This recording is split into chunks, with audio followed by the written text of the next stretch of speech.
we're specialist teachers, sometimes we're specialist advisory teachers. We all sort of do the same job really, but we have a specialist qualification, which means we're trained to work with visually impaired children. So I'll just share my screen because as a teacher, I love a PowerPoint. Hopefully it's going to work. Let me see. Oh, yeah, let's start.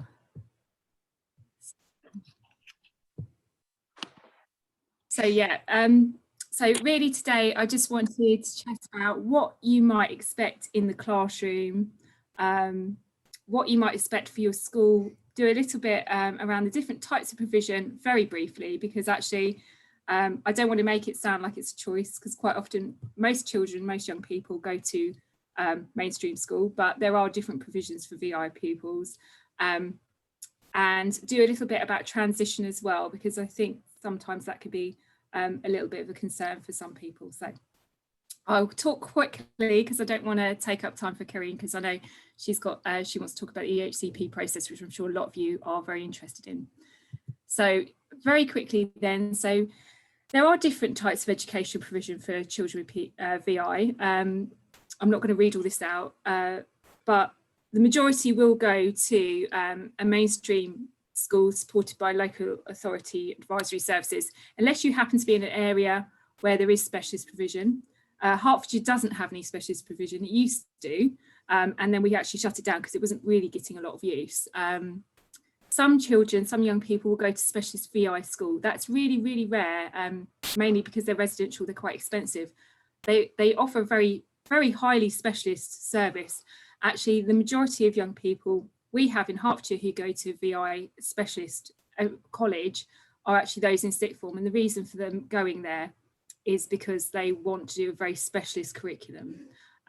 So yeah, I've just put that up there about some of the positives and negatives about each of these provisions. But the real message I want to give is that with the appropriate support, the vast majority of young people with Stark Arts will, you know, can succeed in mainstream school. So you don't have to feel that, you know, that a specialist VI school is the only place for your young person, because actually it's not. But the key is with the right support. Okay, so what does it look like? What does good education look like? So I know we've got a mixture of primary and secondary school children or parents of children. So really it's the same for both primary and secondary school. The two things I'd be looking for in a good setting is communication. So I've got a wacky little diagram there with arrows everywhere, and that's just to point out that communication has to go everywhere. So, you know, parents are able to talk to somebody in the school, and for the school, in primary school, that might be the class teacher, but probably the SENCO as well. In secondary, it might be the SENCO, but SENCOs in secondary can sometimes be very, very busy and maybe don't know your child very well. So it might be an assistant SENCO or a key worker. But the key thing is it doesn't really matter too much who it is, so long as they respond and that they have the authority to actually filter information and that information is acted upon. So what I quite often find is that this is good. So we can often get communication between parents and school, the VI specialists and parents and school. This circle is all very good. It's the class teachers, especially in secondary school, where it kind of goes wrong. So in a good school, I'd want to see that the SENCO and the learning support department, whatever they're called, is communicating effectively with those class teachers, that the class teachers remain responsible for the inclusion of your young people. That's really, really important to me. It's not a teaching assistant's job to adapt the curriculum. Obviously they support and they're brilliant and they're amazing, but the class teacher has to take responsibility for your young person in terms of their attainment and things like that. So that's really important. That comes with good communication and lines of accountability as well between the sort of learning support and the class teachers. But it's not just the teachers who need to know about your young person. It has to be the teaching assistants, the midday supervisors, the PE specialists, the cover supervisor. Everybody needs to understand your child's needs. So quite often, schools will produce a pupil profile, they'll call it a pen portrait sometimes. And the best schools, what they'll do is they will involve you and your children in actually writing that. So, you know, you want to see it, you want to see that it's actually accurate, but also if they can include the young person about what they like, what works, what doesn't work, then actually we're giving them a little bit of a voice, you know, in their provision, which, you know, is really important for them. So first of all, I'd like to see good communication. The second thing I want to see is openness. So your schools will probably have never had a young person with Stargardt's. They may well have never had a child with vision impairment, and in some respects that matters less than the fact that they are willing to learn. So being open to and taking advice is really important in a good school. You know, if they actually act upon that advice, that's really brilliant. I'm very pleased. And to be honest with you, it's not normally an issue. Most schools are very open and are very considerate and do act upon advice as well. So there are only a handful of schools that might think that they have seen it before and they know better, but the majority are actually very, you know, very keen to act upon advice that they're given. And just the final thing really is that the school is open to understanding all of the needs of your child. So there's obviously an academic side, and accessing the curriculum is important, but there's also a social and emotional side because Stargardt's is a progressive condition. So, you know, are the school prepared to discuss things sensitively with peers, for instance? How do they use language? How are they supporting the young person to come to terms with things like they're not going to drive a car, which, you know, doesn't seem like a big issue when you're 5, but when you're 15, you know, that milestone might become something that's suddenly like, oh my goodness, this is a thing that my peers are doing and that I don't have the opportunity to do. And actually, a school that can be considerate of those needs, you know, that's what good education, if they are, then that's good education. I would say that any child, any pupil with Stargardt should have a teacher with vision impairment because it is a progressive condition and it needs to be, you know, monitored. So if I'm going into a classroom, what would I expect to see? So in the VI world, we talk a lot about these sort of two sides of a scale, the access to learning, which is literally, what are we doing to allow this child, so what are other people doing to allow this child to access their learning? You know, and that can include modifying resources, not just shoving it on a photocopy and blowing it up. You know, it's ensuring that they've got the right equipment, or like a monitor to mirror a screen, making sure they're seated in the correct place, adapting the materials, adapting the tasks, and giving them extra support through a teaching assistant. So that's really important, and that's probably where we start off with very young children, is ensuring that they have got their access to learning. As they get older, we want them to develop skills so they learn to access themselves. So this can include, well, the main thing is, of course, is using equipment. So this can start, you know, this might start with some fairly mainstream equipment. It might be an iPad. It might be taking a picture of the board with an iPad. It's where you start off, or using a laptop to do some typing. And then maybe you're developing that and teaching them to use the ease of access functions or the voiceover on the iPad, so that, you know, you're using the specialist functions that are built into mainstream equipment, and perhaps they need more specialist equipment, which Kerrine's going to talk about later, such as magnifiers and things like that. Also within that, we'll be teaching them specialist skills, so touch typing, possibly Braille. using screen reader software, and also sort of developing their self-advocacy. So they start to take a little bit more responsibility for the choices that are made. So they pick the equipment that they're going to use. They say, yeah, I do need this. I need my iPad for this task. I'm going to use a laptop to do that essay on. So it's getting them to start to take a little bit of responsibility, talking to their teachers about where the best place for them to sit is, you know, which is the best position for a teaching assistant to work with them. So, you know, that's just as important as the other specialist skills they're developing, because that's what they'll be doing probably for the rest of their lives, is kind of expressing their needs, you know, and having a really good understanding of those for themselves.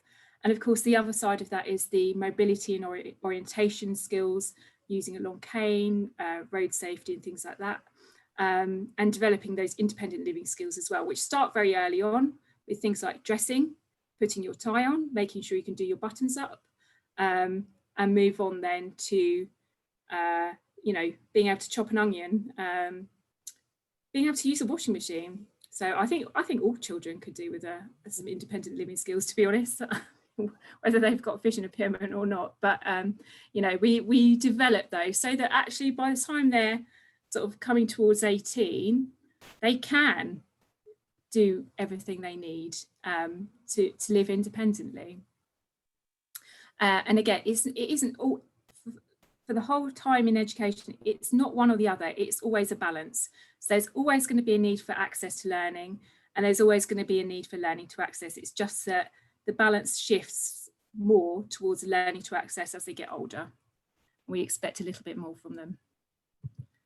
I think we've got a few children who are in year 6 and things like that. So very, very quickly, all I'll say for transition from primary to secondary, or you know, from secondary to sixth form college, just get a feel of whatever provision you're going to. And consider, you know, try and get round there and consider what the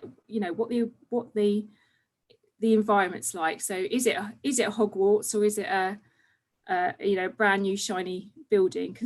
And take your young person with you so that they get a choice, and you know, they get a feel for where they're going. And things like technology, you know, especially I guess if you've got some young people who may be moving off to sixth form college, do they have Wi-Fi in every room? Because if you are relying on using a mirroring software that you know, that needs Wi-Fi, and Wi-Fi is not available in half the building, then that's going to be a bit of a problem. A lot of schools already build in sort of technology within their schools. So quite a few of my schools, I call them Chromebook schools because they tend to be Chromebooks. They will, you know, it's become part of the equipment. So every child needs a Chromebook, every child's using it, and actually they can be really useful, because part of the issue of when children go up to secondary school is they don't really want to look different. Well, if everybody's got a computer and everyone can access Google Slides or whatever they are on there, and they don't have to look at the whiteboard, then that can be very useful for feeling like you fit in. I would say wherever you're going, it takes about a term to transition, and you'd expect to have some extra visits and things like that with rehabilitation specialists, and your teacher of the vision impaired would be sort of having meetings and things like that for people. And again, using the summer holidays, just practicing the routines of school. So packing a bag, making sure they're really secure on the route to school, making sure they know how to pack their lunch, do up their tie, how quickly they can get their football boots unlaced and on and things like that, because time pressure at secondary school is a real issue as well. So yeah, so just practicing all of those things before they go. And I've done a little bit because I saw some of the young people are a bit older, so I just stuck this one in. It's the same sort of process if you're going to university, if you're transitioning to university or post-16 education. Again, it's really important to go and have a look, get a feel for things, get in touch with the student services and learning support and see what they offer before you kind of start putting an offer, getting offers and things like that. Look UK do some workshops, and Blind in Business as well, who are and which are brilliant. I had a young person just before lockdown who went to one of their workshops about university and the transition to university, who met another young person with the same condition, and they're still in touch. So, you know, finding those opportunities and taking them. Hopefully we can do a little bit more face-to-face next year, just really, really helpful. And of course, making sure you apply for disabled student allowance. I've sent Bhavna a document about that, so if you're interested, please ask her and she can share it with you, because that's got all the information about how you apply and what you can get. And again, very quickly, certainly for our service, if you if you have a paediatric rehabilitation specialist, it doesn't necessarily mean you're going to go straight to adult services. So do make contact with your sensory service department as your young people are leaving school, to make sure that they're aware.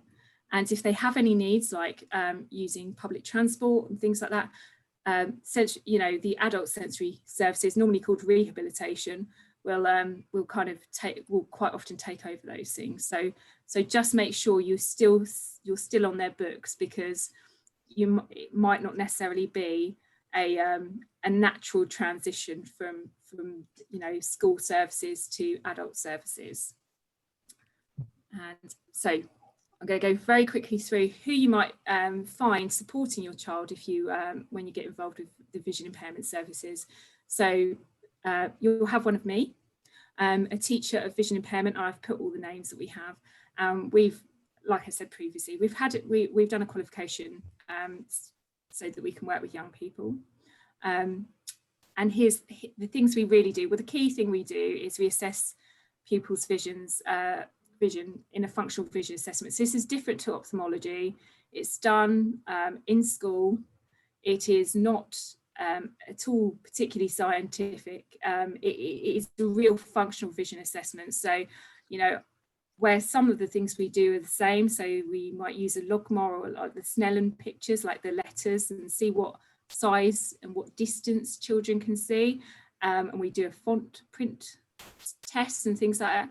We also might have, you know, tests with Smarties and seeing whether you know, the young person can pick them out on a busy background and things like that. So it very much depends on the child and on the day and what we do. But generally, certainly for me, I like to know the young person's distance vision, what font size they are. That's really important, especially for children with Stargardt's, because it can change, you know, and getting the right level of font size is really important. You don't want it to be too big, because they're quite difficult. You don't get very many words on a page, but you also don't want it too small, because otherwise it becomes quite a strain. So, you know, I would probably go in twice a year and just check that font size. And it's always a conversation with the young person, you know, as to what font size is working for you.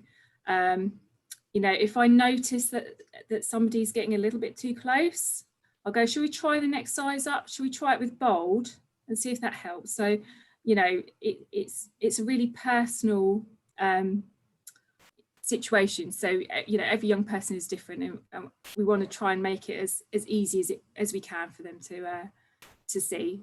But we'd also do things like depth perception and field of vision tests and things like that, just to give an overview of their visual functioning. And the reason for that really is so we can inform teachers, so we can talk to the staff about which is the best font, what's the best seating position, what equipment might they use, how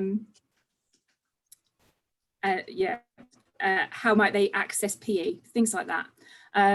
We also provide some guidance and support for teachers, because obviously as teachers, you know, sometimes we do know how to adapt a curriculum area. If they're going to do, you know, Matisse in art, how can they access this? It's always good fun, art lessons. Perspective drawing, that was my one today. So yeah, so we're having lots of ideas about how we make perspective drawing a little bit easier for a young person with a vision impairment. So yeah, so it really is a very sort of bespoke service that you're offering to them. Training staff, that's very important, and peer awareness training as well. So we will I certainly do go into schools from reception. In fact, younger children, I have a little book which has all about which is really set up to explain what it's like to have a young person, a little child with a vision impairment join their school. And we do lots of activities with young people. I don't necessarily make it about the student in particular. It's generally quite sort of general vision awareness. So peer awareness about vision impairment. So we have SIM specs and things that we use. Again, we support the school. As well as supporting school, we support families. So if there are difficulties with school, if families want to apply for EHCPs or DLAs, we would support with that as well. And again, a big thing that we do is we directly teach specialist skills. Now, I don't teach touch typing. We have our curriculum access specialists, who I'll talk about in a minute, do that, but I do teach Braille. So your teacher of vision impairment would probably have some responsibility if your young person needed to be taught a specific skill. And here are some of the other people who you might find in your service. So habilitation specialists, these are the mobility officers, I think is an old word for them, and they work on teaching things like long cane skills, road safety, orientation around new environments. They also do environmental audits of educational settings. So again, related to transition, if your child is going to a school, your habilitation specialist should go in and just ensure that the school is safe and give guidance about how they can make it more accessible. So quite often that's just putting some yellow lines around on steps and things like that, highlighting places, possibly just making school aware if there's some uneven paving and things like that. But quite important as well. That should be part of the transition, really. They provide mobility and orientation training for young people, and that can be anything. We start with cane training when young people are 2, if they, little ones are 2, if they need it. So it's not just cane training. It can be learning a route. So learning a route to school. It can be using transport as well. And the other thing they do is provide the independent living skills training. So, like I've said it already, but putting clothes on to using knives, using ovens and so forth, they're responsible for all those things. And I don't know about every other service. Our habilitation specialists also offer guidance to PE staff to make PE more accessible. And we run PE days as well, both training for PE staff and actually for the young people, so they can participate in some BI sports like goalball. Some other specialists I work in quite a large authority, so we have a lot of people on our team, but smaller authorities might not necessarily have all of these people, but might have some. We have specialist teaching assistants who are called curriculum access specialists. They teach a lot of the touch typing, and they also go in and help schools with modification. So if we have anybody who is a Brailleist, they have a curriculum access specialist 1 or 2 days a week who is there to modify the curriculum for them, and do some training as well. We have a technician who is responsible for all the equipment as well. And we also have an early years specialist who works with the 0 to 5s before they start school. And I think that is me. So I'm going to pass on, I think, to Karine now. Thank you very much. That's really useful. I'm sure everyone found that really informative. I'm going to, where's Karine gone? If I'm going to put you on the spotlight now. There we go. Is that all right? Yeah, lovely. Thank you. Hello, everyone. So my name's Karine Sutherland, and like Sean, I'm a qualified teacher of vision impairment. I don't work for a local authority at the moment, like Sean does, but I work for the RNIB, the Royal National Institute of Blind People. I often get asked if I do work with the lifeboats or the birds, but that's different acronym. And I'm the Principal Education Officer at the RNIB, so I head up the education team there. Bhavna and I and Sean were prepping the session, and we were going to do a small section on education healthcare plans. I just wondered if by a show of virtual or waving hands, I could just get a sense of whether people have education healthcare plans already, or whether they're in the process of, or they're not yet there. So the question is, if you live in the UK, do you have an education healthcare plan? Anna Judge, yes. Almost. Almost. Was that Julia? Yes. Yes, almost. Salma said yes. Paul, no. Okay, is there anybody else who's a no? I'm a no. Another no, okay. Okay, so I think what I will do, Bhavna, is I'll just go through how the support system is set up, because it's a maze for those of us who work in the system, so let alone for families trying to navigate it. And then when I get to the detail around the education healthcare plans, I'll perhaps just come off the PowerPoint and we can go to questions either relevant to Sean's presentation or to mine. Does that sound okay, Bhavna? Perfect. Perfect. Okay, right, let's.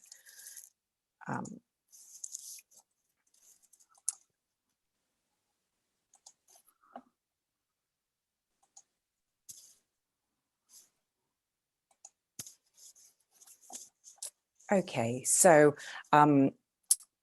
this is just a brief look. It's possible to spend quite a long time talking about education healthcare plans and the processes. And have you shared your screen yet? I hope so, yes. Have you not got it? See it? No. Let me just see. Can everyone else? Obviously, no one else can see the screen either. No? No. Not yet. Not yet.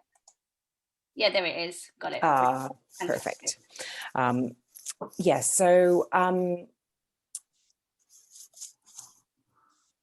let me just click on. Okay, so before you ever get to an education healthcare plan, there is other provision that should be in place within your education setting to support your child and their vision impairment. And whether you progress to an education healthcare plan does really vary from local authority to local authority. So in my role at the RNIB, I have a fairly good overview of all of the UK nations, in fact, and how they gauge the necessity for education healthcare plans or not. So what I think the most important thing to take away is that your child needs to be getting the right support, and Sean's brilliantly outlined what some of that great support should look like and should or may include. So the precursor to an education healthcare plan is called SEN Support. And the deal with SEN Support is that the child will be educated in mainstream and will be supported from support within the school setting. So they will be using their own resources to support the child, and there won't be any external input. And so this level of support is officially called the SEN support level. And in order to progress, for want of a better word, to an education healthcare plan, you would have been recognized as being on SEN support and having an area of need identified under one of these four headings: communication and interaction, cognition and learning, social, emotional, mental health, and sensory and or physical needs. So for the purposes of the families, for you on this call, I imagine it's sensory needs. Having identified that, the support in place within the setting should very much follow an assess, plan, do, review format. And some of you may be familiar with those terms. And that's very much how the school are able to demonstrate a graduated approach to the support. So the assessment is done by the class teacher, a subject teacher working alongside the SENCO, and they're responsible for carrying out the analysis and the looking at the child's needs. You then plan what provision is needed for the child, and at this point parents should be included. So families and parents, you should be notified then of what support is going to be put in place. You would then hope that the do then happens, and those things then start happening and are then monitored. So crucially looking at the review and informing the feedback and how the child's managing with those support strategies in place. It's suggested that reviews for assess, plan, do, review, good practice is that they should be done termly. So that's the support pre-education healthcare plan. Additional to that, local authorities now have a statutory duty to produce a local offer. And that local offer is usually published on their website, and it must contain information about all the services and support that it makes available to children with special educational needs and disabilities. So those last slides that Sean showed, we would expect to be able to go onto the Hertfordshire local offer page and see a list of those supports and specialists available through Hertfordshire. And the same is applicable for all local offers. The RNIB have, what happens actually is we get a lot of inquiries from families saying we can't find our local offer. And usually they're buried within local authority websites. So RNIB does have a quick link through to finding your local offer. So if that's of interest and you're struggling in websites, do contact the RNIB and we can help you with a quick link to find your local offer. So having done that, then we then look at the education healthcare plan. If having been through the assess, plan, do, review cycle, and the amount of times that you have to go through that before being eligible, for want of a better word, for an education healthcare plan does vary considerably from local authority to local authority. But you could expect, I would hope, I shouldn't say this, but that with a diagnosis of Stargardt's, that some of this might be speeded up because of the known quantity of the diagnosis for Stargardt's. So if SEN support isn't enough, so what happens next? It's down to the families to raise that with school and talk about requesting an assessment. So school should then kickstart the process for an education healthcare plan. However, and I would really recommend that you work with school on that, because things will move much quicker and smoother if you're working together in tandem with schools. But obviously I recognize that things don't always go to plan. And unfortunately, in my role, I do hear about things when they don't. And when communication breaks down. But if you can work with school and kickstart the process, then that does smooth things along. And they will request the education healthcare plan process is started. Alternatively, if that doesn't happen or work to your satisfaction, you can go direct to an SEND officer at the local authority and request an assessment of need. And you yourself as a parent or family member can kickstart that process. This is if you have an education healthcare plan that needs updating. You should have an annual review, which, as the name suggests, takes place annually. And that's your opportunity to reflect and make amendments to your education healthcare plan. Often those amendments can be slow to be converted into writing. So it's really worth keeping a note of those for your own records of what you've requested and when, and keeping an eye on the plans and making sure those are updated. If things change in between annual reviews, it is absolutely your right to request an interim review at any point during an academic year. You would probably need to have evidence that something had changed, or you had some new information, or some concerns to bring that about, but your school should honour that. And then you could involve the necessary professionals for that interim review to change your education healthcare plan if that needs doing. So that's assuming that you've got one. If you are still in the process of getting one, this is a very full slide, so apologies, but this outlines the stages of getting an education healthcare plan and the timescales which by law your local authority have to meet in order for you to have your education healthcare plan. And it is basically from your letter to the SEND panel at the local authority through to getting your education healthcare plan finalised is 20 weeks. So that's the overall time scale that you can expect that to take. I think I'm going to stop there because it then goes into some more detail about different sections of the education healthcare plan, which at the moment, until I know there's a need to go into that detail, I'm not going to go into it, just so we don't get lost in section B, D, and E, F for the rest of the evening. I will give Bhavna a copy of the time scale and some of those slides that were a bit harder to see, but you can then have a copy and a reference of those if that's helpful. Yeah. Thank you. I'm going to stop the recording now, if that's okay.